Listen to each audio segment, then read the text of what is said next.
Hey guys, welcome to TutorialGuru. Today we'll be learning how to delete a photo on Google Drive, and now let's dive right in. Now to delete a photo on Google Drive, guys, you can see I'm on my Google Drive. You'll be also required to come to Google Drive or like this. And if you're on the home folder, guys, or like this one, you'll be required to go to the My Drive section, and you will be able to properly view all of your files. And in order to delete a photo, guys, you can see there is a photo over here which I want to delete. It's a PNG. Now you can do it two ways. We can see there is the dumpster icon appearing when you click on that photo or select that photo, or you can just right click on that photo and this option will appear where it says to move to trash.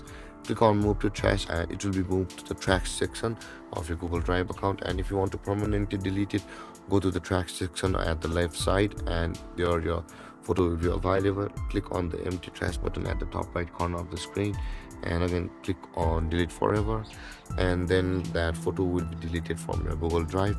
And there, guys, this is how to delete a photo on Google Drive.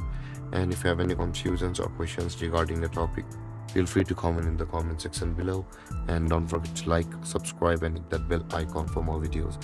Thank you for watching, guys. Peace.